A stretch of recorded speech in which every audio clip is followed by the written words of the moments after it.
The final step of this equation to wealth is finding a scalable solution to the problem. Your solution needs to affect a magnitude of people.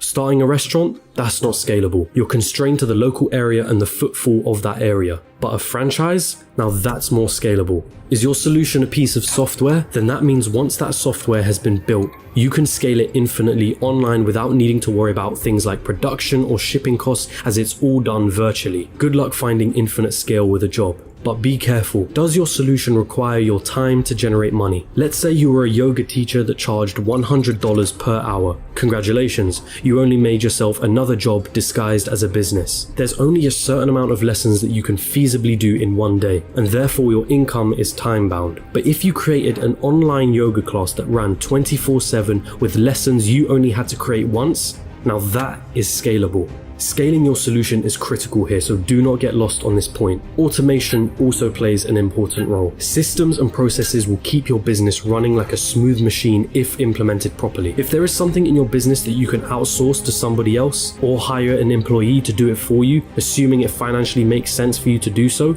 then do it. Tasking yourself with everything is a bad thing. As much as you may think you're the best, there's someone out there that can do a better job than you. Once you've found a solution, it's your job to make sure that solution can be accessed by everyone in your market. It's not about your ego and it's not about what you're passionate about. The market doesn't care about your passions. So now that you have your profitable business running with the right systems and processes in place, it's time to move on and reap what you sowed.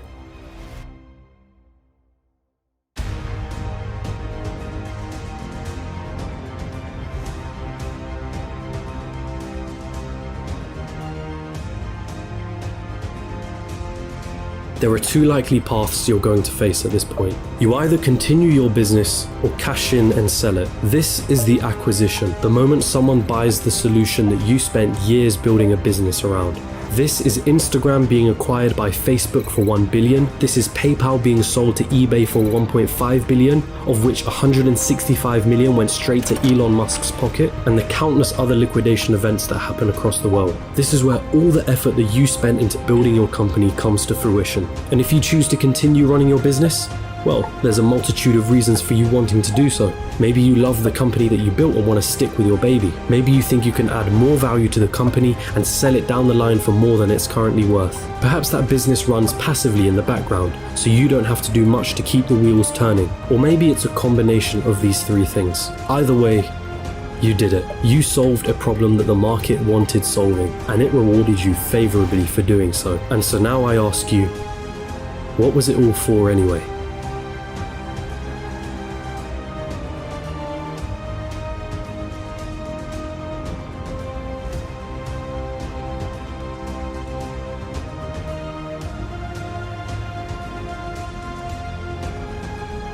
For most of you, it was never about the money. Money is just a piece of paper, a number on a screen. Its value is only backed up by our belief in its value. From the very start, this was never about the money. Paying off the mortgage, buying your dream car, traveling around the world, never having to worry about your financial situation, it's the freedom that you were looking for. Your destination wasn't anything monetary related. It was a feeling, a sensation, the ability to do what you want whenever you wanted without ever having to cast a thought towards, can I afford this? Have I used up all my holidays for the year? How am I going to pay the rent? Will I be able to live off my pension? What dreams will I have to sacrifice because I can't afford to pursue them? The most important lesson from this video was never about the nature of money. It was about the one valuable resource that we all have, the one resource we will never be able to reclaim: time. Is giving up a large chunk of your time towards a job that you probably don't like worth it? Is your life settled on working, coming home, watching the telly, sleeping, waking up the next day, and repeating the same cycle till you retire? How many more hours of your life do you let slip through because of this pattern? Or perhaps you're fine with that reality. Perhaps you have no other choice but to follow that path for the time being. And if that's the case, there's nothing to worry about. The most you got from this video was a little entertainment and maybe a change in perspective. But there are those of you that understand the other side. Those of you that have the desire to never need to worry about money ever again. And so I feel the need to remind you, stop chasing money. Chase problems and find the solution to those problems. This is the equation through which all money is found. If you desire liberty through never needing to worry about money ever again, then let solving problems be the meaningful struggle in your life. Does it mean you'll be happy at the end of the road? Does it mean you'll feel fulfilled? Only you can answer that question. But if your struggle is meaningful, then perhaps it's worth pursuing.